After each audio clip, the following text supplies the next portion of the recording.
of God. Thanks be to God. Jesus offers a clear word of guidance about the love he calls us to live. No one has greater love than this, to lay down one's life for one's friends. Jesus offered this teaching to his disciples. The painting by folk artist Rudy Bostick depicts this scene. The disciples are gathered around a larger-than-life Jesus compared to the disciples with each other, reflecting their unique character.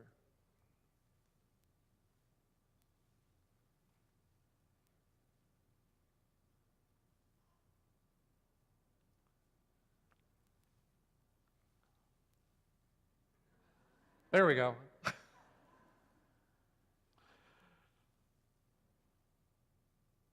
As you look at this painting, who do you identify with? The disciple with his hand thoughtfully placed on his chin?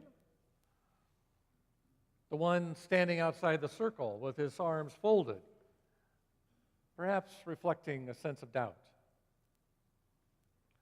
Maybe you are the one or one of the two turned away from Jesus, trying to see what's going on out here. With whom do you identify?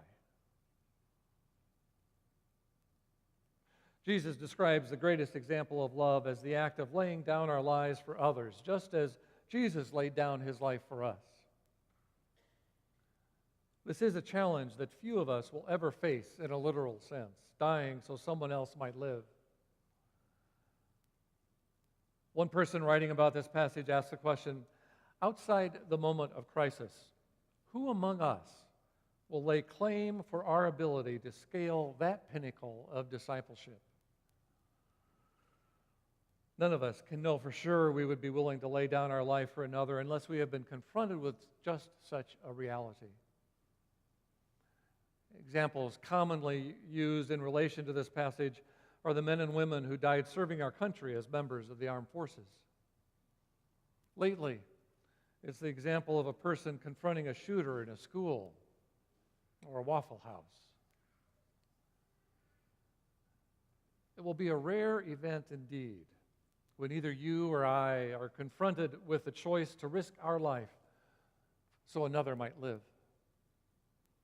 Instead, we're confronted daily with an infinite number of situations where the human need is clear and where we are called to act by giving of our time, our talents, our money, all reflecting our love.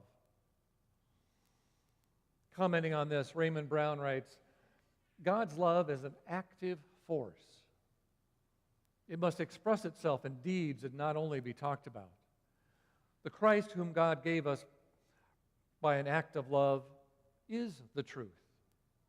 And our acts of love show that we belong to the truth. Love is more than a feeling. It is an active force that must be expressed. It is exactly what the commandment to love God with our whole being and our neighbor as we love ourselves is all about.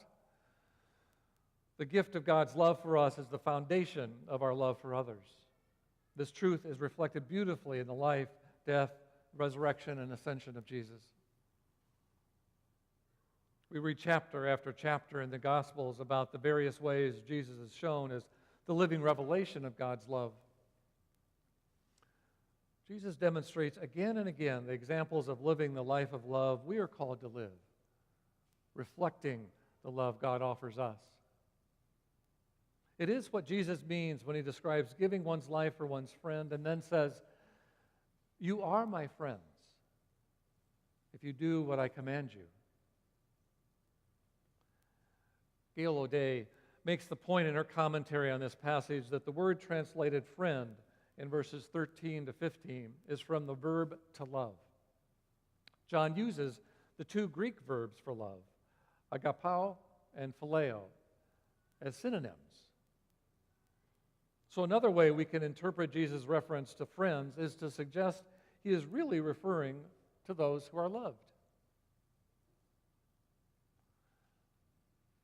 Well, this is not the usual meaning we have in casual conversation when we use the word friend. O'Day goes on to suggest that to be Jesus' friend and to love Jesus are synonyms, because both are defined as keeping Jesus' commandments. Friendship takes on many forms. Perhaps for you, as it has been said, real friends are those who, when you make a fool of yourself, don't think you've done a permanent job of it. Or this definition: a friend is the first person who comes in when the whole world has gone out. Or maybe you relate best to this sentiment: oh, the comfort, the inexpressible comfort of feeling safe with a person, having neither to weigh thoughts nor measure words, but pouring them all right out just as they are, chaff and grain together, certain that a faithful hand will take and sift them. Keep what is worth keeping, and with the breath of kindness, blow the rest away. Reflecting on the meaning of friendship, I think of my friend Vaughn. We met during college. I was his best man when he married. He went to seminary and became a disciples pastor. When Linda and I married, he officiated at our wedding. A few years might go by when we would lose touch with each other. Then we would meet, and it would be as if we had been in regular contact all the time. You know the friends I'm talking about. There are times I take such friendships for granted. That doesn't need to happen, especially now with the varieties of ways to contact one another with cell phones and social media options. Even with friends living in town, sometimes weeks go by without a word. That doesn't need to happen. Henry Nouwen reflected on the importance of friendship, the importance of not taking our friends for granted. When I think about the pains and joys of my life, they have little to do with success, money, career, country, or church, but everything to do with friendships. I have felt rejected as well as supported, abandoned as well as embraced, hated as well as loved. All through it, I have come to discover that friendship is a real discipline.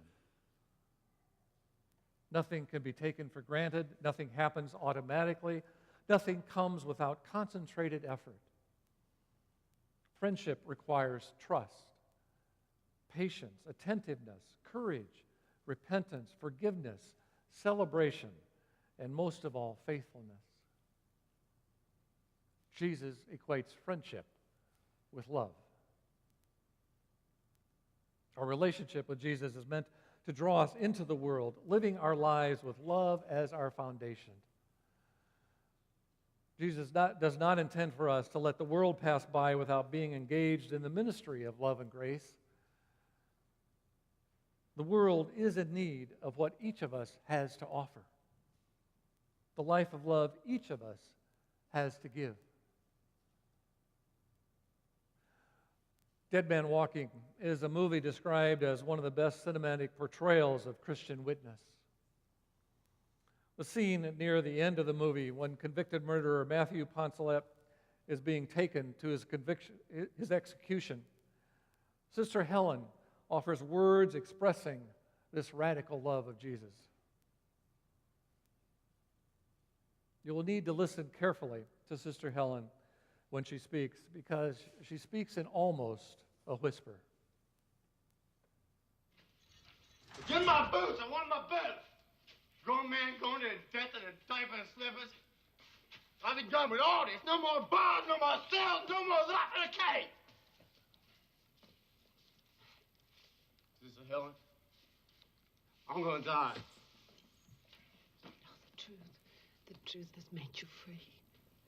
God knows the truth about me. I'm going to a better place. I'm not worried about nothing. You all right? Yes, I'm okay. Christ is here. I'm not worried about anything. Okay. Look, I want the last thing you see in this world.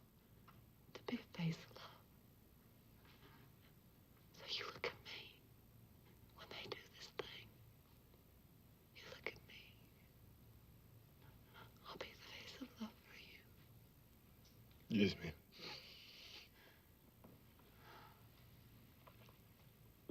Time to go, Poncelet.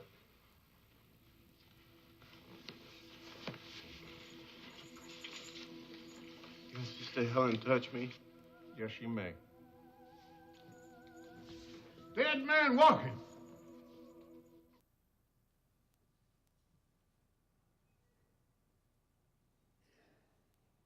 I want the last face you see in this world to be the face of love. So you look at me when they do this thing. I'll be the face of love for you. Imagine this world if we all strive to be the face of love for each person we meet along our life's journey. Each of us has one life to give, one life of love to live to the fullest possible way. We do this by accepting the love Jesus offers us as he invites us to be his friend, to be his face to the world as we offer our love to those around us, to all who need to experience God's love.